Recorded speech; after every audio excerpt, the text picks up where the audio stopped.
האירוע בביירות, שהיה פיצוץ ענק, מה שהיה יכול לקרות כאן היה הרבה יותר גדול מהאסון הזה. שם נהרגו 200 ונפצעו עוד, לא יודע, 6,000. כאן זה היה יכול להיות סדרי גודל אחרים לגמרי, אבל לא בלי פירוטכניקה ובלי כדורי אש ודברים כאלה, אלא הכל בשקט. פשוט מגיע ענן ואנשים מתים, אפילו מתים במיטות שלהם, לא יוצאים מהבית.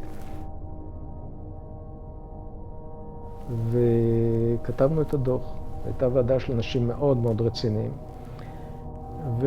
והיו חודשיים כמעט ללא שינה, אבל היה דוח.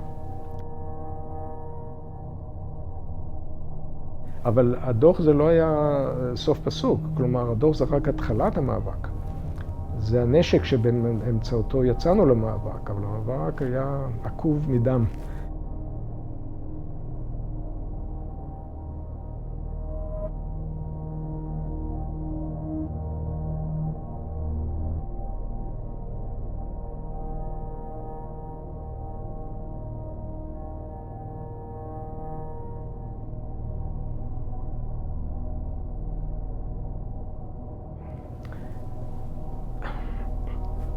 אני צריך להיות זהיר בדבריי.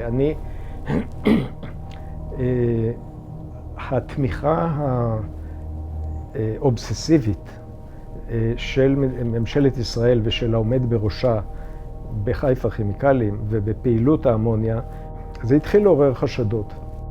מי שהיה לו אינטרס לתקוע את העניין ולסחוב אותו כמה שאפשר, זה חיפה כימיקלים. למה? למה זה חשוב היה להם למשוך את עיניהם? מכיוון שאמרתי לך, כל יום, כמו קופה רושמת, כל יום זה $1,000,000. כל יום $1,000,000. כמעט ולא משלמים מס. זה כמו להדפיס כסף כמעט, זה דבר מדהים, זה חלום. איך זה קורה דבר כזה? איך זה יכול להיות שחברה מרוויחה $1,000,000 ביום, משלמת 2.5% מס, אז יש כאן סכומים אדירים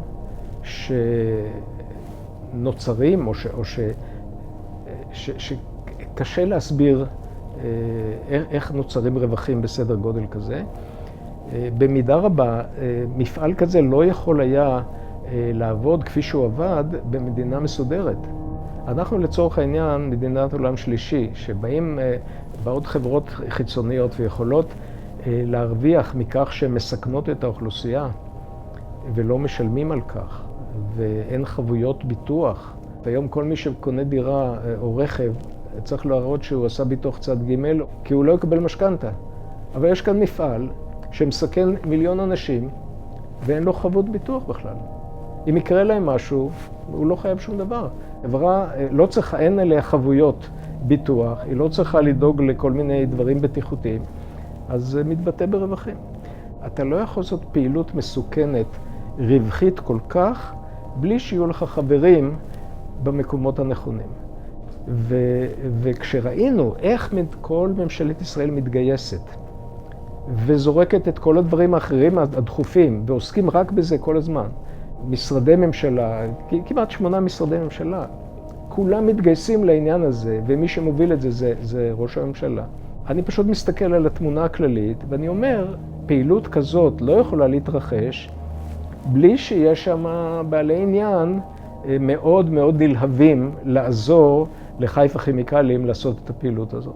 ועכשיו הקורא, הצופה הפשוט, יעשה את החשבון שלו, או שיפעיל את הדמיון שלו.